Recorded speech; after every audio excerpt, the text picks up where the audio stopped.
بسم اللہ الرحمن الرحیم نحمدہ ونصلی علی رسولہ الکریم وعلی آلہ واصحابہ اجمعین۔ معزز ساتھیو، عربی گرامر پر مشتمل اس کلاس کے رفقا، طلبہ و طالبات، السلام علیکم ورحمۃ اللہ وبرکاتہ۔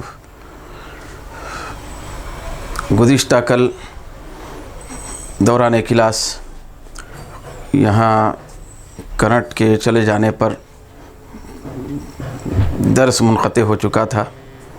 پھر انشاءاللہ تبارک و تعالی کل کے سلسلے کو آگے بڑھاتے ہوئے یہاں میں اب کچھ قواعد، کچھ باتیں آپ کے سامنے بیان کی جا رہی ہیں۔ کل جو گفتگو ہوئی تھی سامعین و ناظرین، کل کی گفتگو افعال متصرفہ اور افعال غیر متصرفہ کے سلسلے میں چل رہی تھی۔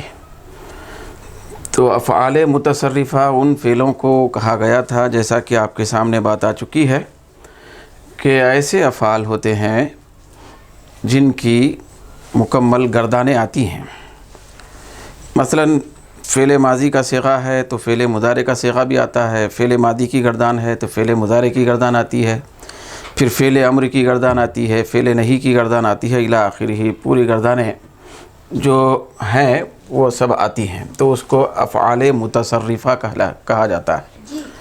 پھر کچھ ایسے افعال ہوتے ہیں کہ جن کی باضابطہ مکمل پوری گردانیں نہیں آتی، جیسے کہ لیسا، بئسا، حبذا، تو اس طرح کی مثالیں آپ کے سامنے بیان کی گئی تھی۔ تو افعال غیر متصرفہ کے سلسلے میں کوئی طول طویل بحث نہیں ہے، صرف ان کو یہ کہہ کے سمجھا اور پڑھا جا سکتا ہے اور آگے بڑھا جا سکتا ہے کہ بس یہ افعال غیر متصرفہ ہیں کہ ان کی مکمل پوری گردانیں نہیں آ سکتی ہیں۔ مگر جہاں تک افعال متصرفہ کا تعلق ہے تو ان کی گردانیں آتی ہیں۔ افعال غیر متصرفہ کے سلسلے میں آپ سے کل بیان کیا گیا تھا کہ وہ جامد فعل ہوتے ہیں۔ جامد مطلب ان کے اندر پھلنے پھیلنے کی صلاحیت نہیں ہوتی ہے، تو وہ جیسے ہیں ویسے ہی رہتے ہیں، اسی حالت میں رہتے ہیں۔ پھر وہ فعل مضارع، فعل امر، فعل نہی وغیرہ دوسری گردانوں کی طرف وہ منتقل نہیں ہوتے۔ تو افعال غیر متصرفہ ایسے ہی ہیں جیسے کہ جامد چیزیں ہوتی ہیں، جیسے مثال کے طور پہ چٹان ہے، پتھر ہے، پہاڑ ہے، وہ جیسے ہیں ویسی حالت میں رہتے ہیں۔ پھر آگے ان کے اندر کوئی ایسی نمو کی کیفیت، بڑھنے کی کیفیت، زیادہ ہونے کی کیفیت، پھلنے پھیلنے کی کیفیت، پھر پھٹ کے آگے اور مزید اضافہ ہونے کی کیفیت نہیں ہوتی ہے۔ تو یہ ہو گیا افعال غیر متصرفہ کا مختصر سا آج کا خاکہ۔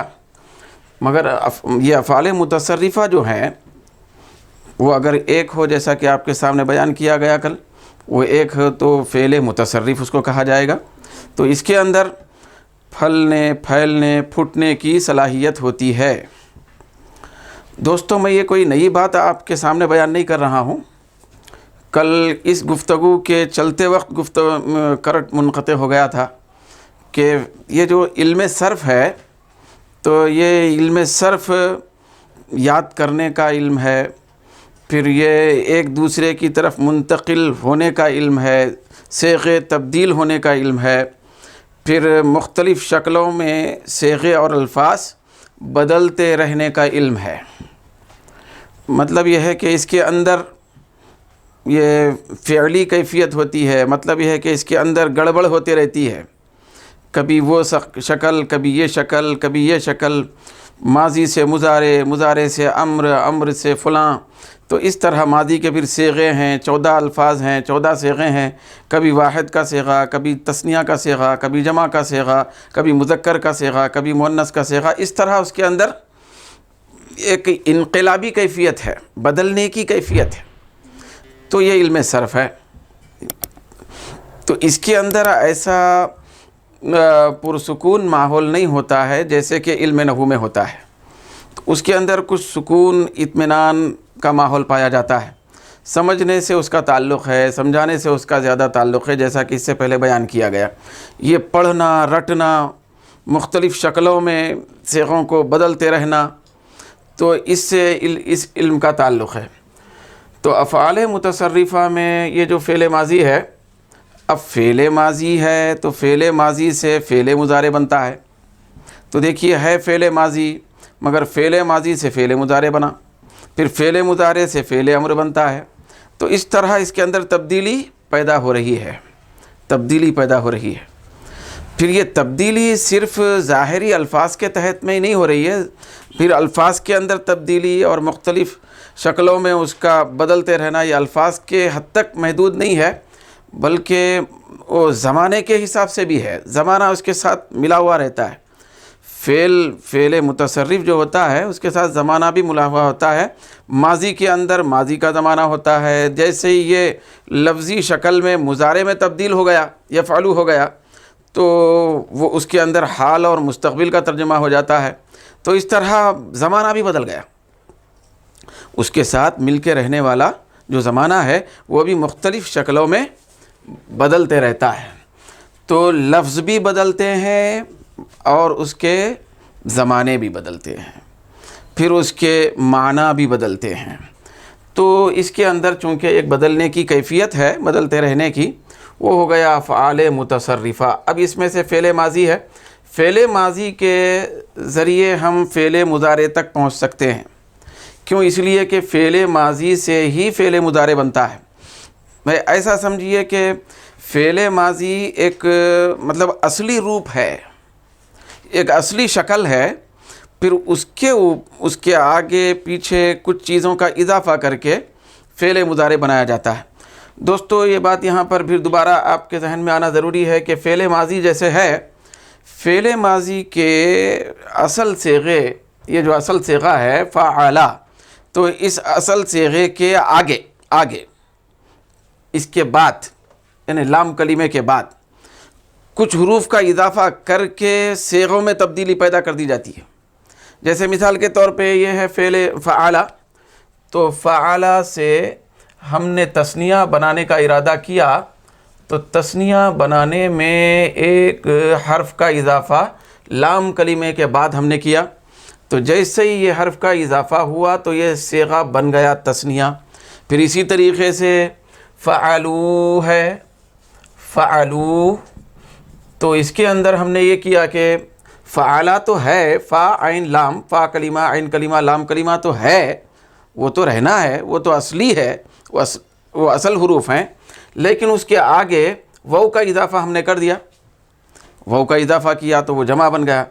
تو اس طرح دوستو فعل ماضی کے اندر جو پہلے نمبر کا صیغہ ہے، اس پہلے نمبر کے بعد، واحد کے صیغے کے بعد، بھئی اس کو تثنیہ، جمع، مذکر، مؤنث، حاضر، غائب، متکلم، اس طرح دوسرے صیغوں میں اگر ہم ڈھالنا چاہیں تو فعل ماضی کے اصلی حروف کے بعد حروف کی زیادتی ہو رہی، پہلے نہیں ہو رہی۔ فعل ماضی کی اگر آپ پوری گردان بھی پڑھیں گے تو فا کلمے سے پہلے کسی حرف کا اضافہ کر کے فعل ماضی کے مختلف صیغے بنائے گئے اور فلاں صیغہ بنایا گیا، ایسی کوئی شکل اور پھر ایسی کوئی کیفیت اس کے اندر نہیں پائی جاتی۔ یعنی فعل ماضی کے مختلف صیغے جب بنائے جاتے ہیں واحد کے صیغے کے بعد، تو واحد کے صیغے کے آخر میں اضافہ کیا جاتا ہے، نہ کہ پہلے۔ مگر دوستو جب ہم فعل ماضی سے فعل مضارع بنانا چاہیں، فعل مضارع فعل ماضی سے ہی بنتا ہے، مگر اس کے اندر اصل جو حروف ہیں فا کلمہ عین کلمہ لام کلمہ فعل ماضی کا، تو اس سے پہلے بھی کسی حرف کا اضافہ کیا جاتا ہے، بعد میں بھی حروف کا اضافہ کیا جاتا ہے فعل مضارع بننے کے وقت۔ جیسے مثال کے طور پہ دوستو فعلا ہے، تو اسی فعلا کو لے کے فعل مضارع بنایا گیا۔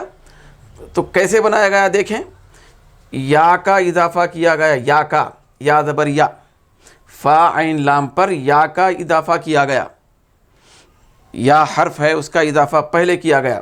پھر اسی طریقے سے دوسرے نمبر کا فعل مضارع کا صیغہ ہے یفعلانی، تو اس کے اندر دیکھیے دوستو، یا کا بھی اضافہ کیا گیا فا عین لام سے پہلے، پھر فا عین لام کے بعد یہ الف اور نون کا اضافہ بھی کیا گیا۔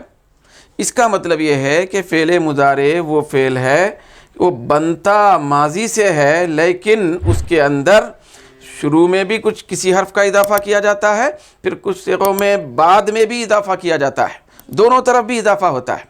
یہاں میں ایک بات عرض کرنا چاہتا ہوں، وہ یہ ہے کہ پہلے کچھ کتابیں بھی ایسے اس نام سے لکھی گئیں، میں جیسے کہ کل بھی گفتگو کر رہا تھا کہ اس کے اندر بڑھنے، پھیلنے، پھلنے، پھٹ کے کوئی چیز نکلنے، زیادہ ہونے کی کیفیت ہے فعل یہ صرف کے اندر۔ تو پہلے زمانے میں کتابیں لکھی گئی ہیں، اب ایک کتاب کا نام ہے، مضمون بھی ہے، خاص طور پہ آج کل کی اردو کی کتابوں میں بھی تو اس لفظ کا استعمال ہوتا ہے، مگر بہت زیادہ شاذ و نادر ہوتا ہے۔ تو اب کسی مضمون اور کتاب کا نام منشعب رکھا گیا، منشعب۔ دوستو یہ نالج کے لیے میں عرض کر رہا ہوں کہ منشعب، یہ منشعب کا معنی کیا ہے، کیا مطلب ہوتا ہے منشعب؟ تو یہ منشعب انشعب ینشعب انشعابا، بھئی اس کے معنی ہوتے ہیں اصل چیز سے کوئی چیز پھٹ کے نکل جانا۔ جب کوئی چیز نکل جاتی ہے تو بڑھ جاتی ہے، پھٹ کے نکل جاتی ہے۔ پھر یہ بھی معنی آپ لغت کھولیں گے تو اس کے اندر یہ بھی معنی پایا جائے گا کہ دیکھیے درخت وغیرہ ہے تو اس کے بیج وغیرہ سے مختلف شاخیں وغیرہ پھٹ کے نکل جانا، تو یہ ہوتا ہے انشعاب۔ تو اسی کو لے کر اس میں فاعل بنایا گیا منشعب، پھٹ کے نکلنے والی چیز۔ جب کوئی چیز پھٹ کے نکل جاتی ہے تو اس کے اندر ادھر ادھر پھیلاؤ ہو جاتا ہے اور زیادتی پیدا ہو جاتی ہے، تو اس کو ہمارے اپنے اعتبار سے ابھی فی الوقت اس کو مزید کہا جاتا ہے۔ مزید کا مطلب کسی حرف کا یا کئی حروف کا بڑھ جانا اور زیادہ ہو جانا، مزید۔ انشاءاللہ تبارک و تعالیٰ اس کی گفتگو بعد میں ہوگی ابواب میں، لیکن علم صرف کی ایک بہت بڑی مشہور زمانہ کتاب، معتبر ترین کتاب، اونچے درجے کی کتاب ہے، تو اس کا نام ہے مراح الارواح۔ اس کے اندر جب آپ دیکھیں گے تو ابواب کی جو بحث ہوگی یا اور کسی مقام پہ ہو سکتا ہے، تو منشعبہ کا لفظ استعمال کیا گیا ہے۔ جیسے مثال کے طور پہ 12 ابواب ایسے ہیں جو مطلب یہ ہے کہ لمنشعبۃ الثلاثی، یعنی وہ ثلاثی مزید مراد ہے، اس ثلاثی مزید۔ دوستو عربی زبان کے اندر کم سے کم جو کلمہ ہوتا ہے وہ 3 حروف پر مشتمل ہوتا ہے، کم سے کم اصلی حروف 3 ہوتے ہیں۔ تو میں یہ عرض کرنا چاہتا ہوں کہ یہ جو منشعب نام رکھا گیا، منشعب بولا گیا، کتاب کا نام رکھا گیا، کہیں کسی مضمون کا نام رکھا گیا، جبکہ وہ علم صرف سے تعلق رکھنے والا مضمون ہو، تو وہ منشعب کیوں کہا گیا؟ کیونکہ اس کے اندر حروف بڑھتے ہیں، اضافہ ہوتے ہیں، زیادہ ہوتے ہیں۔ تو دوستو یہاں پہ بھی دیکھیے انشعاب کی کیفیت یہاں پہ بھی ہے، زیادہ ہونے کی اور بڑھنے کی کیفیت اس میں بھی ہے، اس لیے یہ متصرفہ میں آتے ہیں یہ سب، یہ افعال۔ جیسے فعلا تھا تو جب ہم نے اس سے مضارع بنایا تو ایک حرف کا اضافہ کیا یا، پھر یہاں اس صیغے میں تثنیہ کے صیغے میں پہلے بھی اضافہ ہوا، بعد میں بھی 2 حروف کا اضافہ ہوا، الف اور نون، زیر والا نون۔ جمع کے صیغے میں یا کے اضافے کے ساتھ واو نون کا اضافہ ہوا، تو اس طرح اضافہ ہو رہا ہے۔ اس کے اندر کیا ہے؟ پھیلاؤ ہو رہا ہے۔ پھیلنے اور پھلنے کی صلاحیت جو ہوتی ہے فعل متصرف کے اندر وہ پائی جا رہی ہے، وہ پائی جا رہی ہے ماضی سے جب ہم مضارع بنانے بیٹھے۔ تو اس لیے یہ افعال متصرفہ ہیں۔ یہ کیا ہے؟ اگر ہم چاہیں تو یہ بھی ہم عرض کر سکتے ہیں کہ یہ افعال منشعبہ ہیں۔ منشعبہ تھوڑی دیر کے لیے اگر ہم کہہ لیں تو کہہ لے سکتے ہیں، تو یہ افعال متصرفہ ہیں، افعال متصرفہ۔ تو دوستو یہ ہے فعل مضارع۔ فعل ماضی سے فعل مضارع کی طرف ہم منتقل ہو رہے ہیں۔ فعل ماضی کی گردان، اس کا ترجمہ، پھر اس کے صیغوں کی شناخت کی کیفیت، یہ آپ کے سامنے عرض کر دی گئی اس سے پہلے درس میں۔ تو یہ فعل ماضی ہے، تو فعل ماضی کے بعد اب فعل مضارع کا نمبر ہے۔ فعل مضارع کی یہ پوری گردان یہاں بورڈ پہ درج کر دی گئی، لکھی گئی ہے۔ تو یہ فعل مضارع ہے۔ اب فعل ماضی کو فعل ماضی کس لیے کہا گیا؟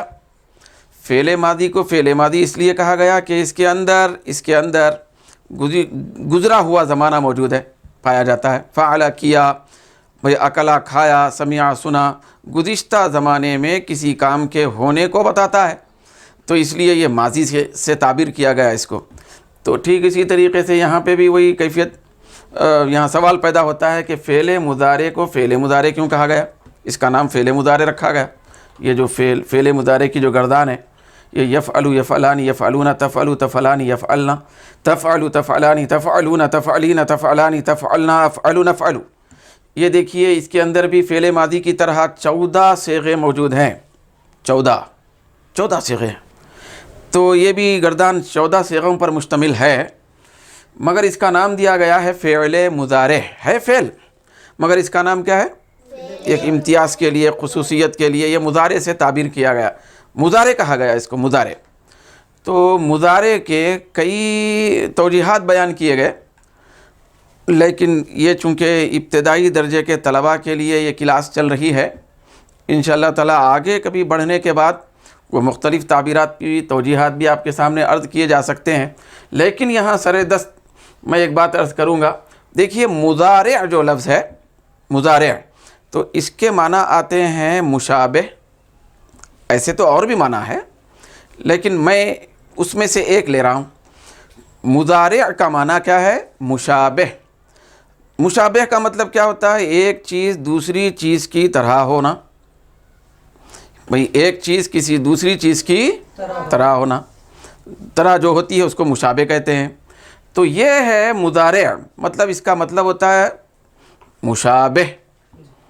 تو مشابہ جب ہم اس کو کہے مضارع کے نام سے بیان کرنے کے بعد، جب یہ اس کا معنی مشابہ ہے، تو آخر یہ کس کے مشابہ ہے جس کی وجہ سے ایسا نام رکھا گیا؟ فعل مضارع کس کے مشابہ ہے، کس کی طرح ہے کہ ایسا نام اس کو دیا گیا کہ مشابہ فعل؟ کس کے بھائی، کس کے مشابہ؟ تو دوستو اس کے بھی کئی توجیحات بیان کیے گئے، لیکن میں یہاں پہ ایک توجیہ عرض کرنا چاہتا ہوں۔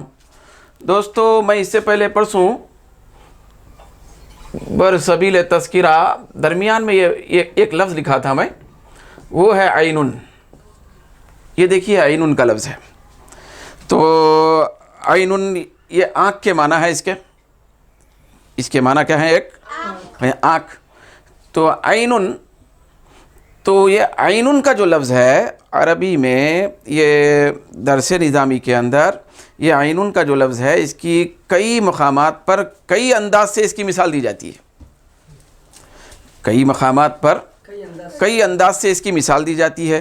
یہ وہ لفظ ہے، یہ بھی ایک لفظ نہیں ہے، یہ بر وقت مثال بننے والا لفظ بھی ہے۔ یہ لفظ ہے مگر ایک مثال بھی بنتا ہے۔ اب دیکھیے مثال ہر لفظ کو نہیں بنایا جاتا، مثال کے لیے ہر لفظ کا انتخاب نہیں کیا جاتا، چنا نہیں جاتا، خاص لفظوں کو چنا جاتا ہے۔ تو یہ بھی چنندہ لفظ ہے مثال کے لیے کسی۔ تو اسی طریقے سے دوسرے کئی مقامات پر کچھ مثالوں کے لیے یہ لفظ منتخب ہے، ٹھیک اسی طریقے سے مضارع کے لیے بھی یہ لفظ منتخب ہے مثال بننے کے لیے۔ وہ اس طرح دوستو پہلے یہ بات یاد رکھیں، یہ جو فعل مضارع ہے، فعل ماضی گزرا، فعل ماضی کے اندر ایک ہی زمانہ تھا۔ کتنے زمانے تھے؟ ایک، وہ تھا گزرا ہوا زمانہ، مارا، کھایا، پیا، مدد کیا، سنا، سمجھا، ایک ہی زمانہ تھا، گزشتہ گزرا ہوا زمانہ، اس کے اندر ایک زمانہ پایا جاتا تھا۔ مگر مضارع ایک ایسا فعل ہے، مضارع، کہ اس کے اندر 2 زمانے پائے جاتے ہیں۔ کتنے بولیے؟ 2 ہے فعل ایک، مگر زمانے 2 ہیں، اس کے اندر زمانے 2 ہیں۔ تو وہ زمانے 2 کیا ہیں؟ ایک ہے حال کا زمانہ، ایک ہے مستقبل کا زمانہ۔ مطلب اس کے اندر یہ بتایا جاتا ہے فعل مضارع کے اندر کہ ابھی فی الوقت کام چل رہا ہے، تکلم کے درمیان میں ابھی کام چل رہا ہے، جب گفتگو ہو رہی ہے صیغہ کہا جا رہا ہے، جیسے مثال کے طور پہ یضربو، وہ مار رہا ہے، وہ مار رہا ہے، مارتا ہے، مطلب یہ ہے کہ ابھی یضربو جو لفظ کہا جا رہا ہے اس درمیان میں وہ مارنے کا عمل جاری ہے، تکلم کے درمیان وہ مارنے کا عمل جاری ہے، حال اس وقت جس وقت وہ بولا جا رہا ہے لفظ، اس وقت وہ کام چل رہا ہے، اس کو بتاتا ہے، وہ حال ہے۔ دوسرا اس کے اندر ایک زمانہ ہے مستقبل کا، یعنی آنے والا زمانہ بھی اس کے اندر پایا جاتا ہے، یعنی یضربو کا معنی ہوگا مارے گا، یہ بھی ترجمہ ہوگا مارے گا، تو دو ترجمے ہوں گے اس کے اندر، دو معنی ہوں گے، مارتا ہے مارے گا، مار رہا ہے مارے گا، دو ترجمے ہیں، دو زمانے ہیں۔ تو اب گھوم پھر کے یہ بات ثابت ہو گئی کہ فعل مضارع کے اندر فعل ایک ہے، کلمہ ایک ہے، لفظ ایک ہے، معنی دو ہے، اس کے معنی اور زمانے دو ہیں۔ جب زمانے دو ہیں تو دو زمانے کے حساب سے معنی کرنا پڑے گا، تو زمانے دو ہیں، معنی دو ہیں، تو معنی دو ہونے کی کیفیت اس کے اندر ہے، اور دو معنی ہوتے ہیں، کوئی ایک حال کے معنی، ایک مستقبل کے معنی۔ تو اب اس کو اس کے مشابہ کہا گیا، بھئی اس فعل مضارع کو بھئی عین کے مشابہ کہا گیا، تو آپ یہ سمجھیں گے کہ اس کے مشابہ کیوں کہا گیا؟ تو میں نے آپ سے عرض کیا کہ وہ جو لفظ ہے وہ پہلے سے ہی کچھ آئیڈیل بننے کے لیے بھی ہے، ایک اسوہ بننے کے لیے بھی ہے، ایک نمونہ بننے کے لیے بھی ہے، تو اس کو اس کے مشابہ قرار دیا گیا۔ وہ کیوں قرار دے کے اس کا نام مضارع یعنی مشابہ رکھا گیا کہ یہ اس کے مشابہ ہے؟ کس حساب سے مشابہ ہے؟ تو دوستو عین کا جو لفظ ہے اس کے اندر کئی معنی ہیں، ایک سے زائد معنی آتے ہیں۔ تو عین کے معنی آنکھ کے بھی ہیں، بھائی عین کے معنی چشمے کے بھی ہیں، پھر عین کے معنی جاسوس کے بھی ہیں، ہے نا بھائی، عین کے معنی نظر کے بھی ہیں، نظر لگنا، نظر کے بھی ہیں۔ اس طرح کئی معنی پر یہ دلالت کرتا ہے، اس کے اندر کئی معنی پائے جاتے ہیں۔ چلو ان سارے معنیوں کو اگر نہ بھی دیکھیں، دو معنی کو لے لیں، اگر دو معنی کو دیکھیے، یہ عین کے معنی ایک آنکھ کے ہیں، پھر عین کے معنی چشمے کے ہیں، تو ایک سے زائد معنی والا لفظ ہے، تو ایک سے زائد معنی اس کے اندر ہے۔ مثال کے طور پہ دو معنی ہے، تو دو معنی والا ہے، تو اس کے اندر بھی دو معنی ہے، تو اس کے اندر بھی دو معنی ہیں۔ یہ دو معنی ہونا ایسے ہی ہے جیسے کہ عین کے مشابہ ہے، اس کے اندر بھی دو معنی ہے۔ مثال کے طور پہ دو سے زائد ہیں، مگر دو معنی کو لے لیجئے گفتگو کرنے کے لیے، تو یہ دو معنی والا ہوا، تو یہ بھی دو معنی والا ہوا، تو یہ معنی دو ہونے میں یفعلو کا لفظ اور فعل مضارع کا صیغہ عین کی طرح ہو گیا، کیونکہ اس کے اندر بھی دو معنی پائے جا رہے ہیں، یا دو سے زیادہ معنی پائے جا رہے ہیں، اس کے اندر بھی دو معنی پائے جا رہے ہیں، ایک سے زیادہ، دو، تو لہذا یہ اس کے مشابہ ہو گیا۔ جو چیز مشابہ ہوتی ہے اس کو مضارع کہا جاتا ہے، اس لیے اس فعل کو فعل مضارع قرار دیا گیا، کیونکہ یہ فعل مضارع یہ اصل میں عین کے مشابہ ہے، معنی دو ہونے میں۔ کیا ہونے میں؟ معنی دو ہونے میں، یہ ایک توجیہ ہے اس کی صرف، تو اس لیے اس کو فعل مضارع کہا گیا۔ تو اب اس کے بعد آگے بڑھتے ہیں۔ فعل مضارع کی یہ جو گردان ہے یہ بھی مخصوص انداز کی نپی تلی گردان ہے، ہر صیغہ ایک الگ الگ نوعیت کا ہے، بھئی الگ الگ شکل میں ہے، اسی لیے تو اس کو صیغہ کہا جاتا ہے، صیغہ ہوا تو یہ پورے صیغے ہیں، اور مکمل پورا مجموعہ ملنے کے بعد وہ گردان کہلاتی ہے، جیسے کہ اس سے پہلے گفتگو ہوئی۔ تو دیکھیے فعل مضارع کے پہلے صیغے کی کیفیت اور شکل و صورت یہ ہے کہ یفعلو، یہ یفعلانی، یفعلون، اس طرح الی آخری پورے صیغوں کو دیکھیں آپ تو مختلف شکلوں میں یہ نظر آتے ہیں، کیونکہ صیغے ہیں مختلف شکلوں میں ڈھالے ہوئے ہیں۔ مگر یہاں خاص بات یہ جاننا ضروری ہے فعل مضارع کے حوالے سے، یہاں دو کچھ کلمے لکھے ہوئے ہیں۔ یہ ہے پہلے نمبر کا کلمہ ہے اتین، دوسرے نمبر پر لکھا ہوا ہے نعیت. یہ کلمہ میں نے یہاں پہ کیوں لکھا، اس کی وجہ ہے. دیکھیے فعل ماضی ہے، فعل ماضی ہے، فعل ماضی سے فعل مضارع بنایا جاتا ہے، لیکن فعل مضارع اس وقت تک نہیں بنتا جب تک کہ فعل مضارع کی کوئی علامت فعل ماضی کے ساتھ جمع نہ ہو. فعل ماضی پر کوئی علامت مضارع کی جب تک داخل نہ ہو، بھئی علامت پائی نہ جائے، اس وقت تک وہ فعل مضارع نہیں کہلایا جا سکتا. تو فعل مضارع بننے کے لیے یا فعل مضارع بنانے کے لیے کچھ علامتیں مقرر ہیں جن کو دیکھ کر ہم بآسانی سمجھ سکتے ہیں کہ یہ فعل مضارع ہے. یہ آسانی ہو گئی. فعل مضارع کو سمجھنا بہت آسان ہے، وہ اس لیے کہ اس کی باضابطہ علامت ہے. جب کسی چیز کی علامت اور نشانی مقرر ہوتی ہے تو اس کو جاننا اور سمجھنا بہت آسان ہو جاتا ہے، بہت آسان ہو جاتا. تو فعل مضارع کی علامتیں ہیں، ان کو حروف مضارع بھی کہا جاتا ہے، پھر ان کو علامات مضارع بھی کہا جاتا ہے، دو بھی کہہ سکتے ہیں. تو وہ کیا کیا ہیں، وہ اس مجموعے میں موجود ہے. اس مجموعے میں چاہے یہ مجموعے کو یاد کریں آپ یا اس مجموعے کو لے لیں. وہ کیا کیا ہے، کیا بتانا مقصد ہے مجموعہ سے. دیکھیے الف، یہ ہے تا، پھر اس کے بعد ہے یا، پھر اس کے بعد ہے نون. پھر ہم اس طریقے سے لکھیں گے، یہ الف، یہ ہے تا، یہ ہے یا، پھر یہ ہے نون. یعنی یہ چار حروف ہیں، چار حروف ہیں. الف تا یا نون. کیا ہے؟ الف تا یا نون. یہ جو چار حروف ہیں ان کو علامت مضارع کے طور پر مقرر کیا گیا. ان حروف میں سے کوئی حرف فعل مضارع کے صیغے کے شروع میں دکھائی دینا، موجود ہونا ضروری ہے وہ فعل مضارع بننے کے لیے اور سمجھے جانے کے لیے. بھئی الف تا یا نون. تو اس کو ایک آسانی کے لیے، تاکہ ہم کو اچھے طریقے سے علامتیں آسانی سے ذہن میں بیٹھیں، تو مجموعہ بنایا گیا. جیسے عطین ہے، اس کے اندر دیکھیے الف تا یا نون آ گیا. یا نعید بول کے مثال بنائی گئی، ایسا بھی ہے بعض کتابوں میں، نون الف یا تا.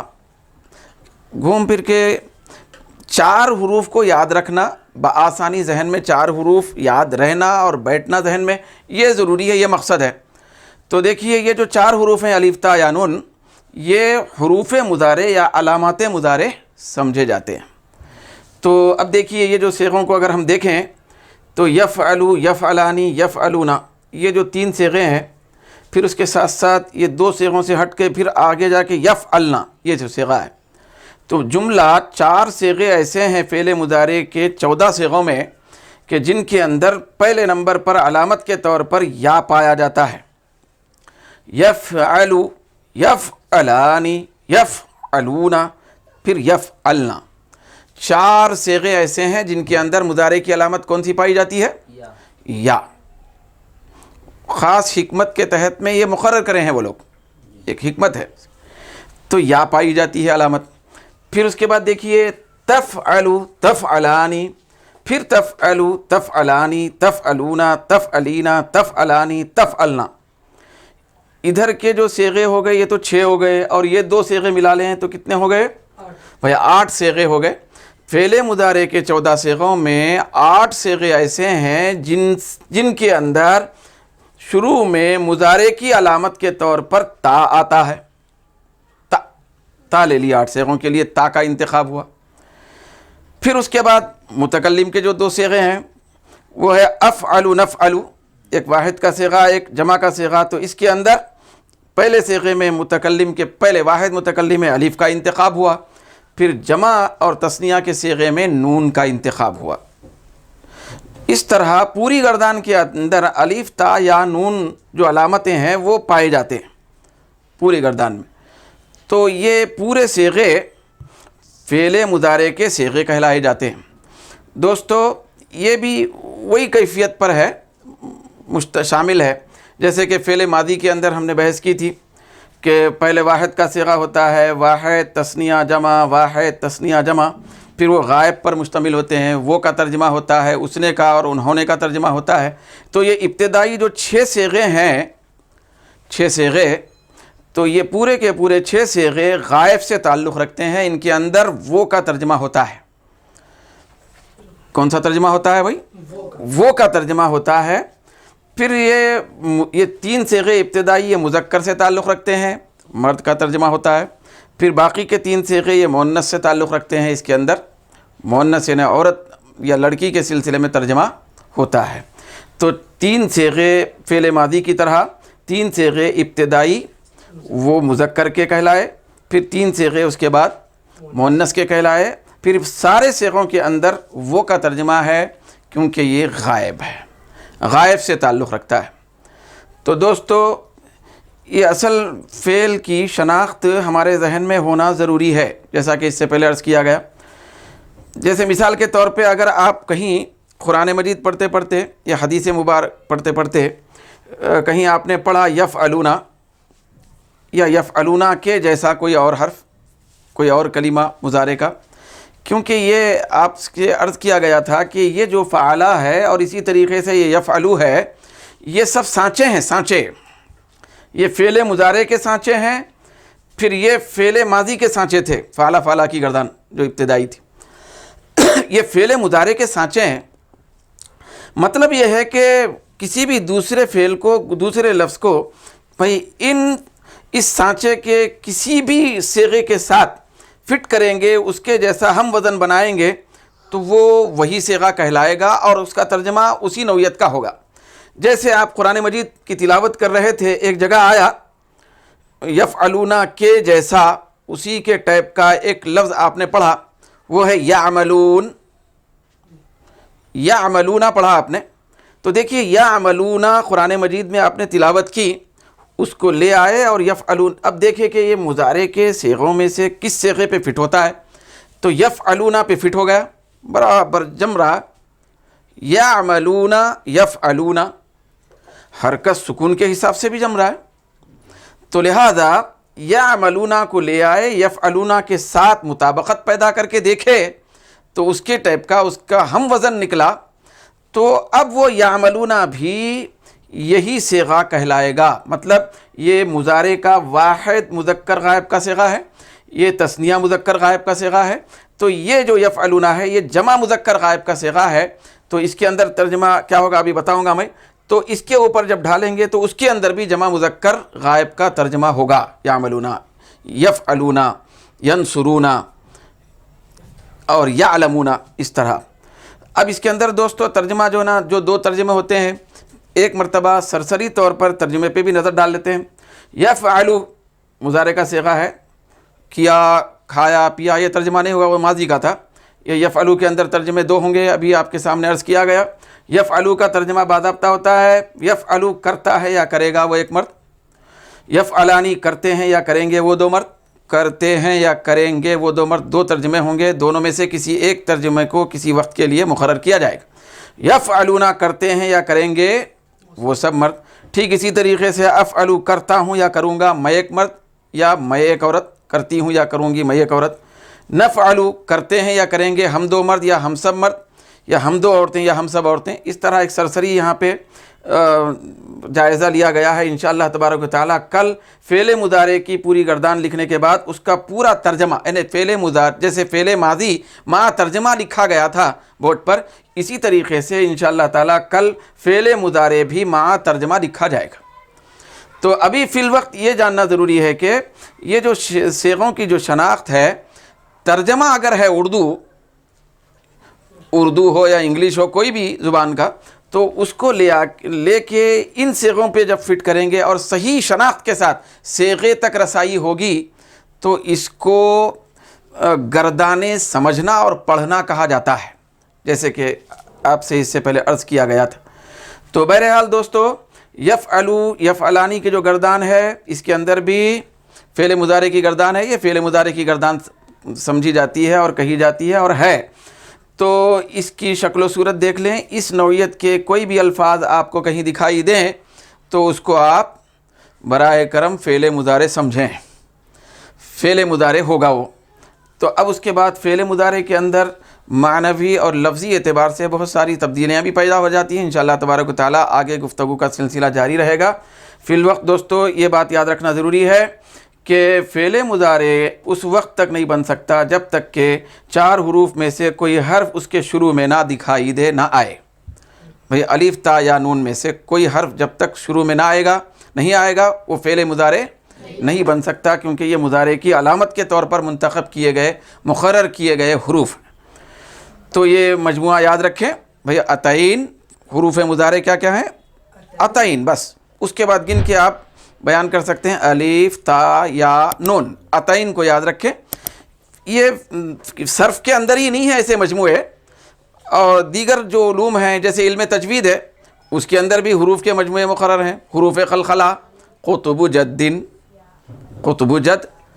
تو تاکہ بچوں کو یا ہم لوگوں کو آسانی سے وہ حروف یاد رہیں، وہ انگلیوں پہ گنتے گنتے صیغوں وہ حروف کی تعداد بیان کرنے کی ضرورت پیش نہ آئے. بس زبان پہ وہ ایک جملے کے طور پہ یاد رہے، ایک کلمے کے طور پہ یاد رہے. پھر اس کے اندر جتنے حروف ہیں وہ حروف ہم منتخب تعداد ان کی جان لیں اور حروف پہ نظر رکھ کے اتنے حروف ہیں بلکہ وہ مجموعے کو سمجھ سکتے ہیں. تو یہ فعل مضارع، پھر وہ حروف مضارع، پھر فعل مضارع کی پوری گردان. پھر فعل مضارع کو فعل مضارع کیوں کہا گیا، اس کے معنی کیا ہیں، یہ سب آپ امید ہے کہ آپ یاد رکھیں گے. پھر خاص طور پہ ایک گزارش یہ ہے کہ کل تک آپ جہاں کہیں ہیں تو یہ فعل مضارع کی پوری گردان آپ کو یاد ہونا ضروری ہے.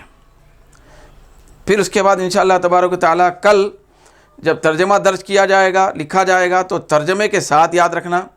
پھر انشاءاللہ تبارک و تعالیٰ فعل ماضی اور فعل مضارع کو ملا کر ہم لوگ صیغوں کی شناخت کرنے کی کل انشاءاللہ تعالیٰ کوشش کریں گے. یہ بہت بڑی چیز ہے کہ ہم لوگ صیغوں کی شناخت صحیح کرنے والے بن جائیں. تو صیغوں کی شناخت صحیح ہو، انشاءاللہ تعالیٰ اس کے سلسلے میں باتیں بیان کی جائیں گی. اللہ تبارک و تعالیٰ ہم سب کو زیادہ سے زیادہ مستفید ہونے کی توفیق عطا فرمائے. وما علینا الا البلاغ.